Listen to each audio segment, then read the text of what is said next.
computer.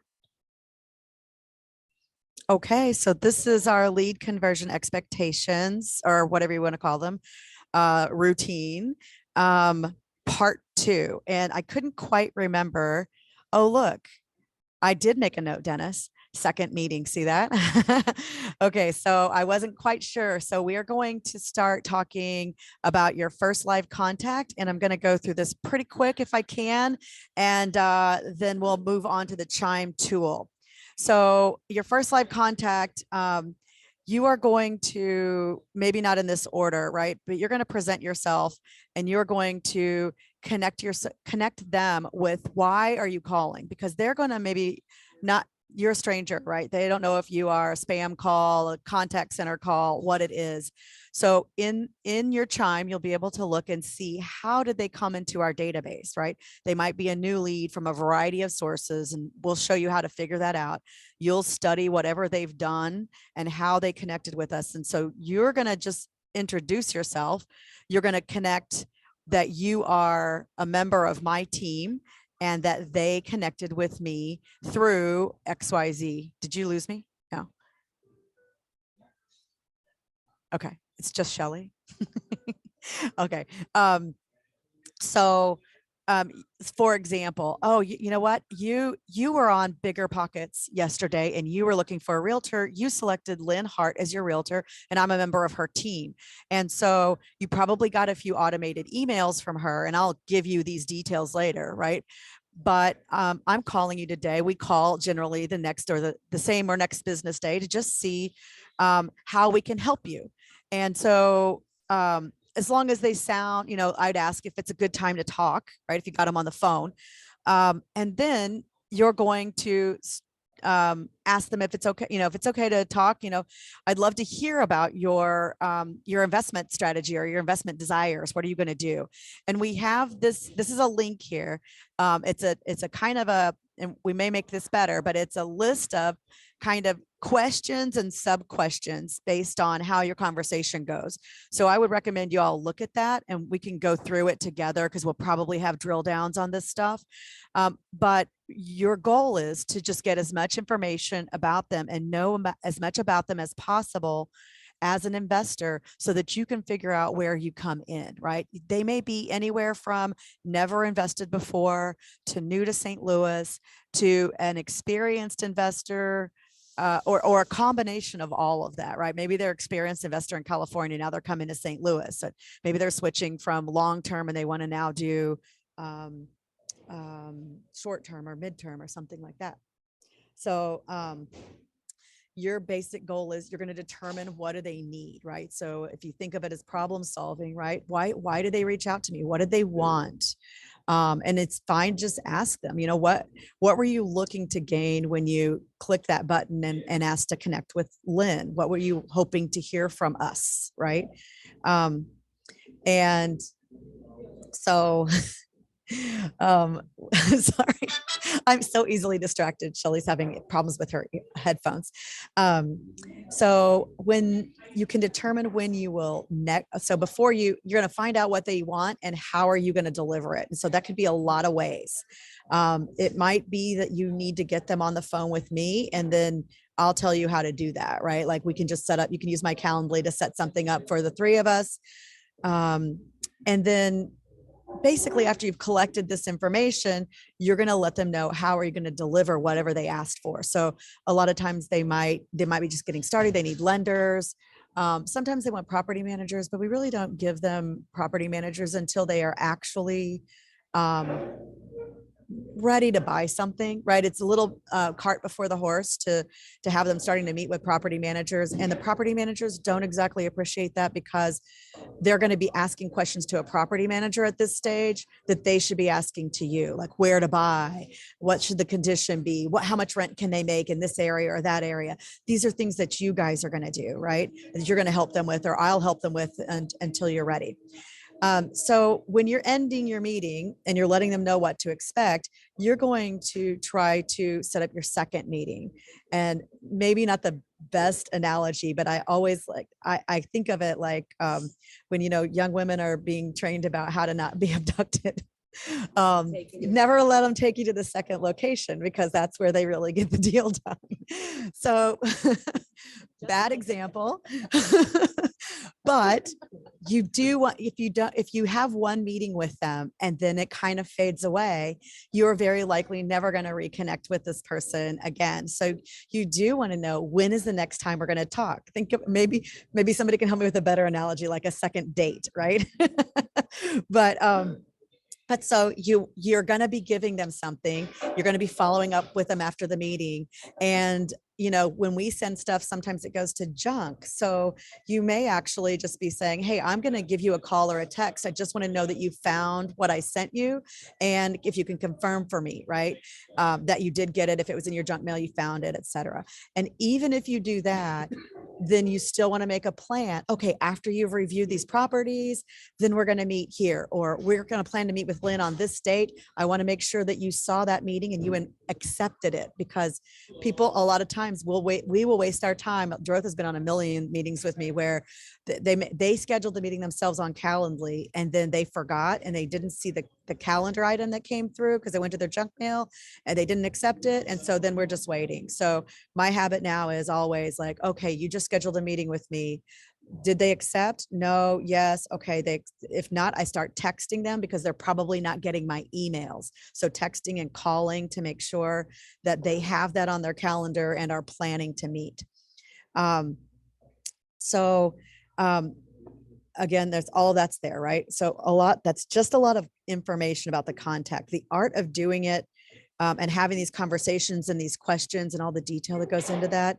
You guys are probably going to learn by looking at this investigative questions, things kind of understanding it, and then really listen to what I'm doing on the phone, because I'm sure it's much more than a list of questions, right? I'm really listening to what they're saying to me and shifting what I'm asking and what I'm offering based on each individual situation, how they are looking, what their results they are looking for, right? How they're buying financially, where they are, how they're planning to manage, what kind of returns they think they're going to get. Sometimes I'm having to educate people on what kind of returns they think they're going to get. Shelly has a question. Can you open that? Open.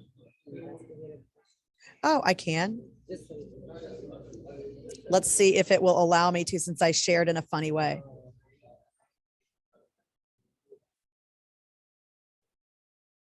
So all of these guys, Shelly, have a link on our workspace. I'm sorry, but you can have it to all our education. And so they would have this presentation, and then they would also have a link to this.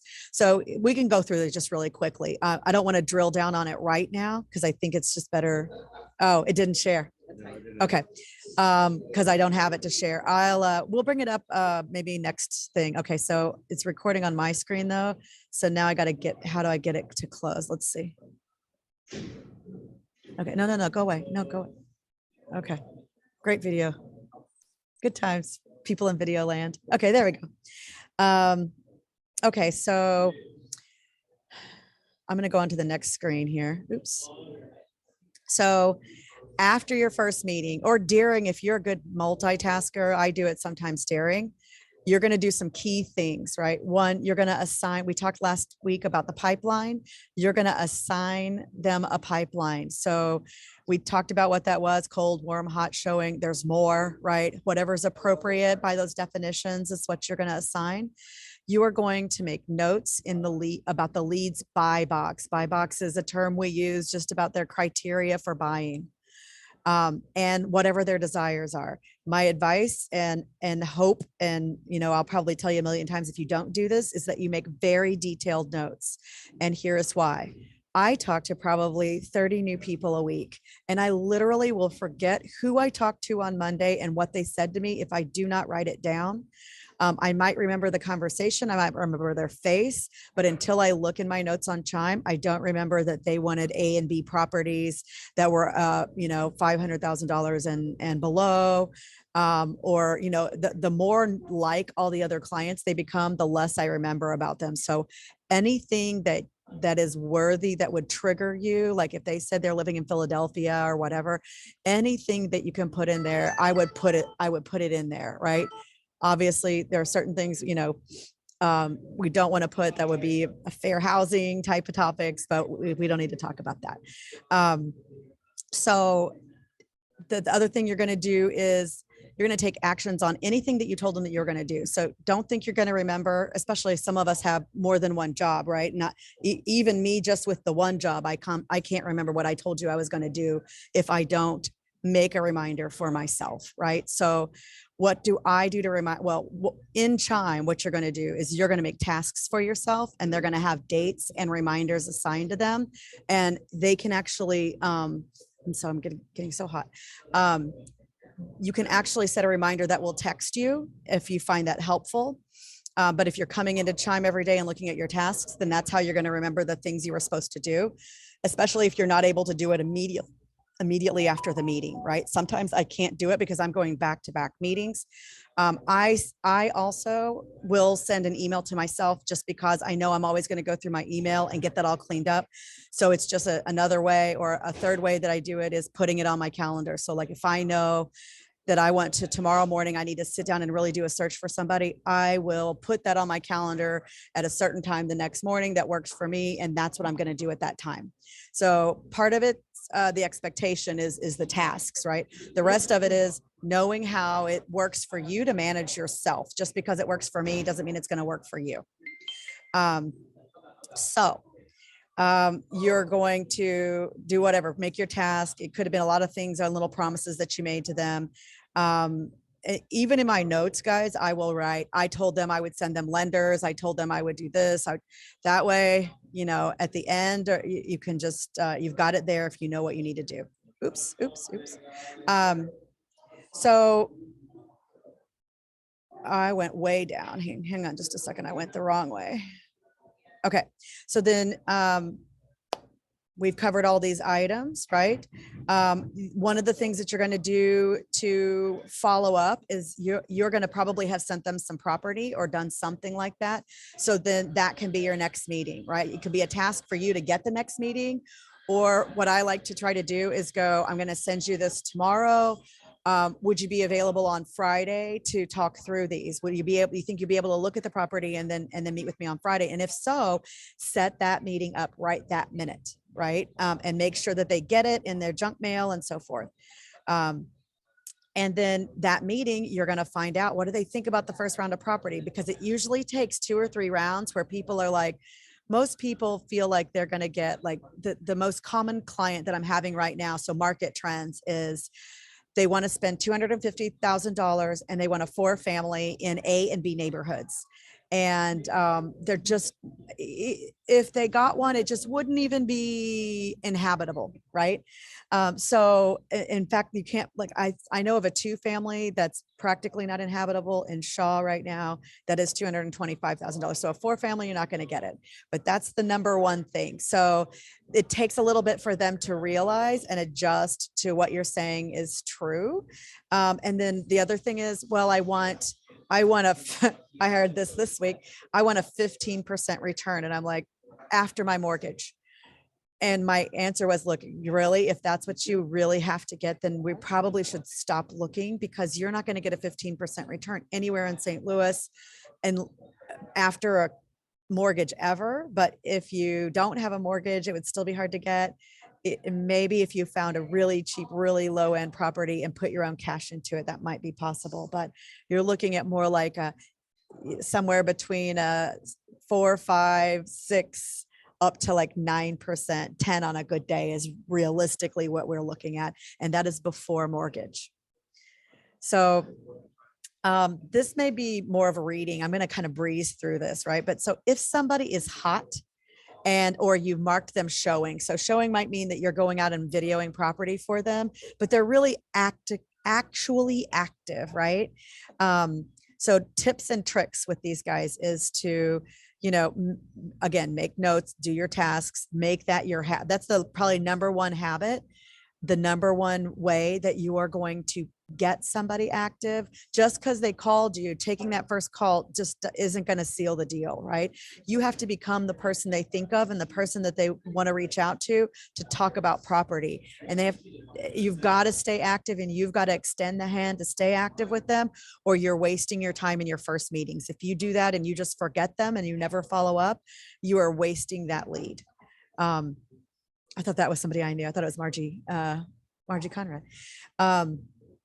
So you're going to use all those things, that the tasks specifically, and any other tricks that you have to remind yourself, make sure that they get their information, make sure you're following up with them and they're talking back to you. Another thing you can do is do usually we're going to do a concierge search for them. And that's something in Maris where you are reviewing and releasing property to them, only property that applies to them, right? There are people who are so generic in their search that you can just set them up on an auto search, but it's not a set it and forget it. If that's appropriate, you're going to set it and you're still going to check in with them on what they're seeing and then adjust that search as you learn more about them. The other ones, the ones that you put on concierge, are going to be things that you can't do a search. And this is most of our clients, right? So like they want only value add property, or they only want turnkey. So you actually have to look at the listing and confirm that it's either value add or not, whatever they're looking for, and then release it to them, right? Another thing that you can do is just watch I watch all of the multifamily property as it comes on the market. There's a lot of ways to do that. You can send yourself a search, or you can just get on and look at new listings every day in the multifamily space. There's a hot sheet, right? There's something called a hot sheet that you can set up to your own criteria. The hot sheet that I have is pretty much all of St. Louis, because there's just not that many, and there's not that many new per day. And so it is, because I have so many clients, I know that's funny, but it's true. I probably do at least 40 contracts a year, right? And Dennis and Junior and I together have committed that we are doing 100 contracts in the next year, 30 each, right? At least 30 each. And my goal would be even further, like you guys do the contracts and I'll just be helping, right? That's the ultimate goal. But the first year, if every one of you can get 30 contracts, that's my goal for you. You got to put your effort into it, right? So getting all this information into your head, right? Getting this education now, but then the market becomes what you have to study, right? So I do know, like, I didn't look today, right? But I know at least on a weekly basis, what's new, what's coming up. I'm looking at I have a list on like 12-point font about this long of different concierge people that I'm constantly approving for. And then when they become inactive, I will unconcierge them. I'll put them on an auto search and just say, hey, you're not active right now. I want you to keep seeing property. So I'm just going to let everything in this space flow to you. But when you get ready to search again and you want me to filter things for you, let's just have that other conversation. I'm going to follow up with you in 1-2 months or whatever's appropriate, right? But when you know everything's on the market, after a while, you'll start to have people in mind. Like I've got a seller, a buyer, Pramod. He's bought 2 20-unit buildings with me in back to back this spring. He's not ready to buy his next thing, but I know exactly what would be exciting for him, right? And so I haven't yet asked him, when do you think? Because I think that's pushy. He just closed and he's like, I don't have any more money. That I want to spend. Well, not that he doesn't have any more money. He doesn't want to spend money on buying buildings because he's putting 2 buildings and raising the level of those buildings. And so raising the rents and so forth. So I'll reach out to him. We have some things to tie up with his last purchase between now and June. So during that time, I'll be reaching out with him and just saying, hey, how are you feeling? What do you think? Should I touch back with you about your next property in August, next year? What do you think? And when I know that, I can keep them on the back burner. But I've actually activated people who weren't actively searching by just going, hey, Shelly, I just saw this and man, I mean, you maybe not ready to buy right now, but it seems like it would be exactly what you would want. And then you activate people. I've told you probably before, I've got people who were active with me for a while and then they kind of fell off the plate, but I kept in touch with them. A lot of ways I keep in touch with them is I start getting these messages like, oh, they haven't looked at their property for a while, and it's going to deactivate the search on Maris. So when I get one of those, so every reason that you can figure out to talk to somebody is a reason that you might activate them. So when I get one of those deactivations, I email them separate and go, oh, gosh, Dennis, I don't know if you realize this, but it says in Maris that you haven't looked at properties in like a really long time. And I get that you're not on the market right now, but it's going to deactivate on us. Like, do you want me to try to do something to keep you seeing these properties? Or are you really just like not even thinking about real estate right now? And they'll usually say, oh, no, I want to keep getting them. And so what I'll tell them is, all right, I'm going to figure out how to resend this to you. And what I need you to do is go in there, view the listings, and go in and look at some of these properties. And when it sees that activity, it'll reactivate you, right? And then once they do that, they actually reactivate, right? So I have somebody named, well, I'm not going to say his name because we're recording, but it was a year and a half ago that he was very active with me. And then he decided he didn't have all the funds and he wanted to save up funds. And he was thinking at the end of this year that he was going to be, and this was a guy wanting to buy like $150,000 properties. I just did this with him. He reactivated. He started asking me about my 7-unit condo package, which was a $500,000 listing. Then he asked me for information on a $1.6 million listing on a 6-unit in Soulard.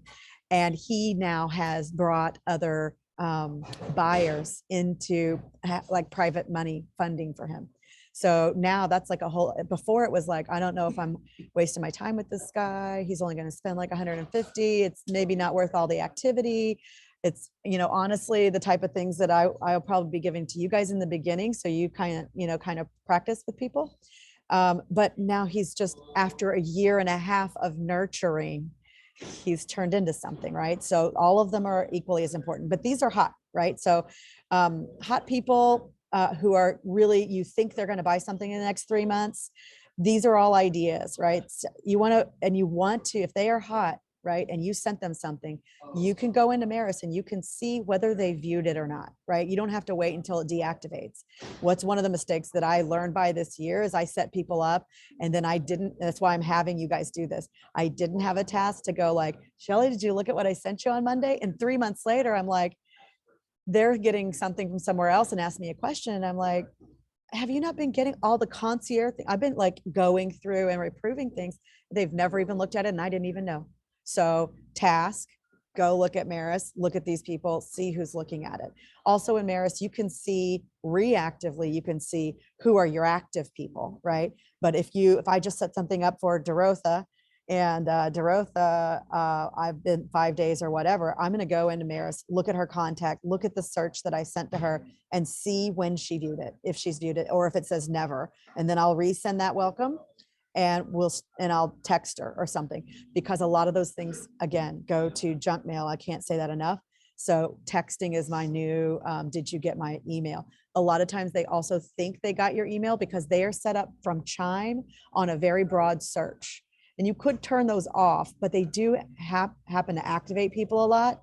So what I tell people is, I'm setting you up on it. Handpicked search, especially, I'm going to handpick it. The title's going to be whatever.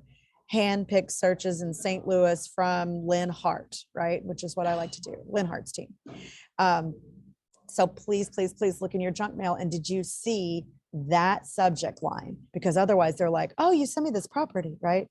I may go down and also narrow down their Chime search. So they're still getting that, because it's actually more, it's easier to use, but you can't refine it the way you can in Maris. You can't be as specific. Does it have AI in it? Like if they're trying, it'll start sending them. No, I have the AI turned off because the AI, no, it's okay. It's a great question. The AI is turned off for our leads because the AI only speaks one language, and that's Sally Homebuyer. And they don't have a way for me to allow to change the verbiage.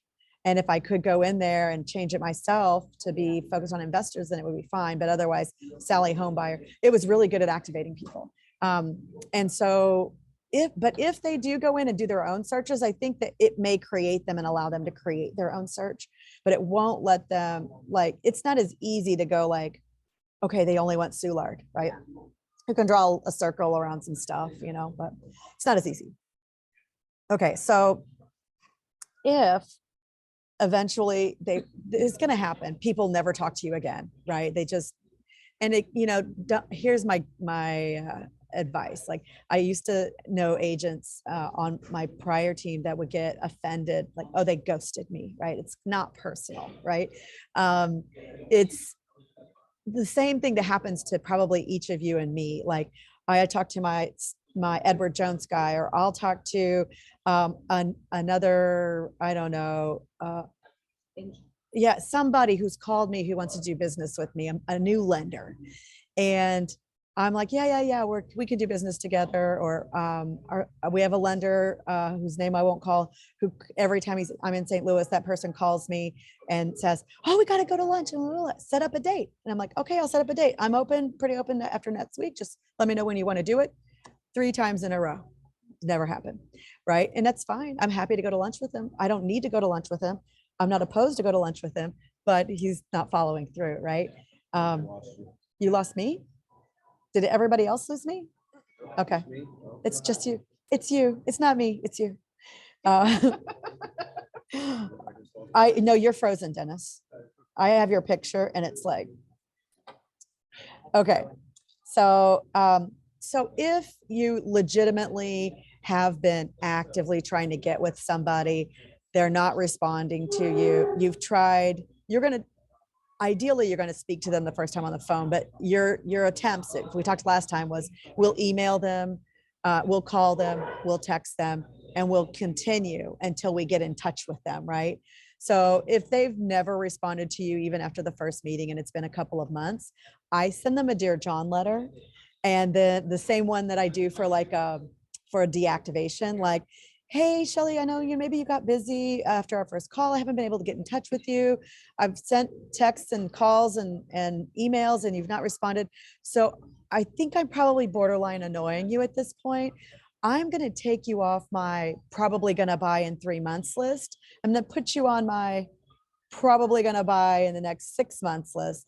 If that's not right for you, just let me know. Like, saying something incorrect about somebody is the fastest way to get them to respond to you. Like, maybe you're not at all interested in real estate at all anymore. And if that's okay, just let me know. I don't want to bug you. I don't want to be put on a spam list for you. Just tell me to stop it, right? That's all you got to do. So, and if that happens, then put them to cold and nurturing. Don't give up on them though. Like, unless somebody like, I never put somebody or delete them or put them as a bad lead unless they literally say, please never call me again. I do not want to talk to you. Until they tell me that, we are not broke up, right? they're saying but you're saying there's a chance, right? They've not said that there's no chance. So once they're in nurturing cold or warm, repeat, you kind of have to scale up. If they're warm, it's appropriate, right? It's in 6 months. Maybe you want to talk to them about once a month or something like that. And I usually get on the phone with them and say, like, hey, when we're getting off the phone, I say, like, so I'm going to just touch base with you about once a month. That's okay. See where you're at. See if you're getting closer to doing a investment, something like that. Randomly send them a property that maybe they would be interested in, right? Like, hey, I saw this and thought of you today, and maybe you might like it, or maybe you know somebody that might like it. If you take a look at it and you'd like more information, I'd be happy to get on the phone and talk about why I think this would be great for you. Asking them if they decided not to purchase in St. Louis is always a good way. Again, telling them something that's not true about them will kind of activate them. Asking just if there's anything you can do to help with their thinking about getting ready to buy, but they're not ready yet. Is there something you can do to help them? Are they saving up money? You can't really help them, right? Do they need a lender? Do they not know how mortgages work? There are different things you can do to get them education and information that they need that'll help them buy. You always want to ask them, when do they think their next or their future purchase might be? I've got a piece of hair that is just making my nose itch like crazy. I'm sorry. Once you know when they think their purchase or next purchase, notice some of these are repeat clients. So after we close with the client, we put them as repeat. They're not closed because You want to touch base with these people like they're warm or cold, just depending on how they are, depending on when their next purchase might be. So basic target is see if you can activate them, right? This is engagement work, right? So good segue, right? I'm not going to, some of these are just ideas and I probably have mentioned them a lot of different ways. So these are legit like tasks that you could use to activate somebody different ways. I've said, let me make sure I've already said them all. We've said pointing out an interesting property. We've said see if they're on Mara, see if they've seen it, just ask them for an update. You could see if you could offer a video tour. I didn't mention that before, or go see a few properties together, depending where they're located. You could remind them, because you may not know this yet, all of the information is not exposed on the MLS. And certainly if they're using Zillow or one of these like Redfins, all the information does not flow through. A lot of times the unit information and the financial information does not flow through. And the detailed information, like what we used for the multifamily evaluator in that session, that you usually have to download from the supplements, and only an agent can do that. So you remind them that there's more information on financials to be had if they'd like to have them. I learned this next bullet point: text a photo or a link and say, hey, this might not be for you, but I saw this blah, blah, blah 6 unit with a 10 cap. That's going to be an amazing investment for somebody. Who do you know that might be interested in a great deal like this? I absolutely stole this from another agent at Real Broker. His name is Joe Herrera. Thanks, Joe. He uses it in the residential sales, but I thought it was a fantastic thing. And he's had a lot of success with that in reactivating cold clients. So Everybody likes to help. yeah, everybody likes to help. And maybe you get a referral out of it, right? Or maybe they just go, well, I don't want to give that to anybody. That's a great deal. I need to talk to you.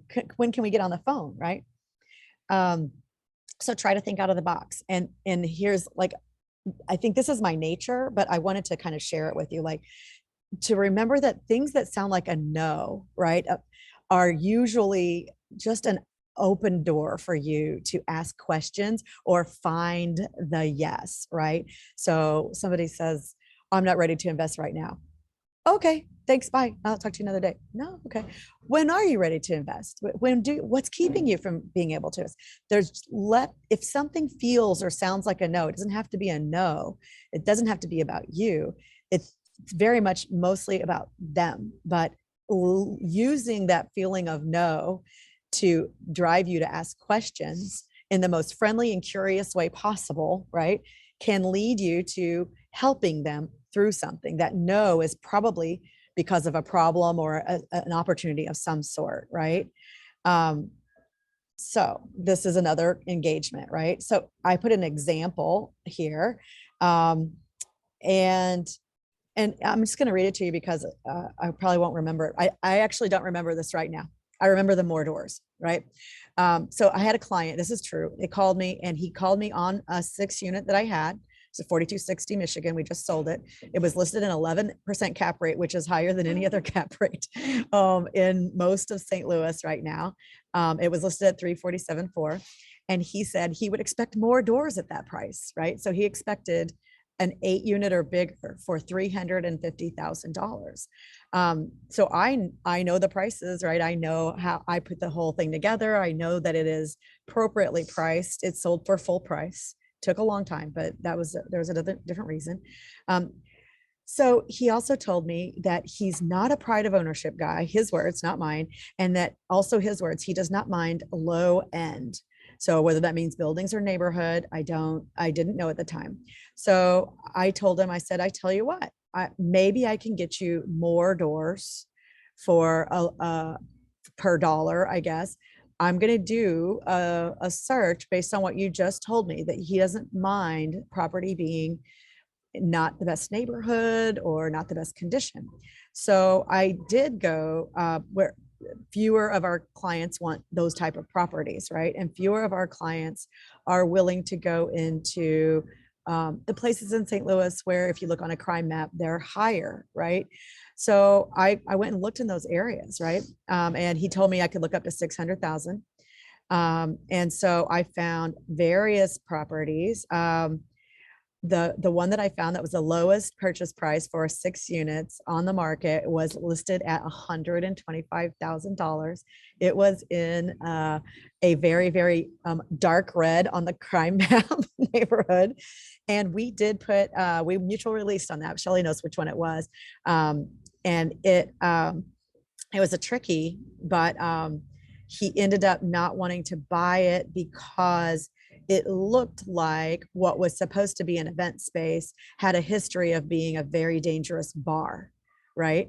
And so he didn't want to have that bar activity. He felt his idea, as I continued to ask more questions, was that he wanted to go into neighborhoods that maybe needed some love, buildings that needed some love, but that were operational. And he has this idea of creating community. And so it was very unique, right? And he wanted that type of building, and he wanted that type of neighborhood, and he wanted to make a better place for people to live.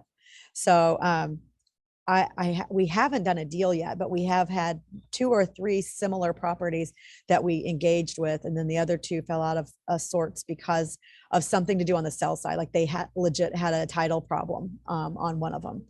So anyway, he just contacted me again. He bought something in Chicago. He's a cash buyer from California. He just contacted me about property on Hamilton, which is like a 12 unit.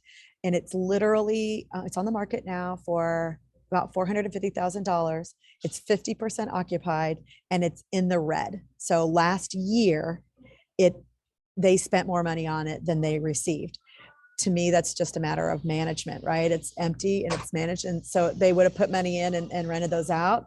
It's probably, pretty rough building and pretty rough tenants, but there's money to be made every way, right? So another example is more generic, right?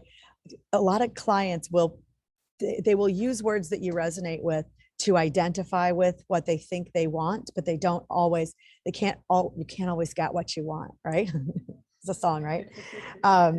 So for example, you can't have an A neighborhood at $250,000 unless maybe you're buying a condo. But trying to figure out what would work for them. What's really underneath them saying they want an A or B neighborhood? They want a pleasant feel. They want, something, right? Or maybe their money can move. So what I've done with those is I just look and see something that meets like a lot of their criteria, but maybe a couple of things don't. I'm not pushing too far out of the box, but just kind of go, oh, well, here's something at 250. Now it's not in an A neighborhood, but it is in XYZ neighborhood, which is a really stable neighborhood. I've driven through, it's a very pleasant feel.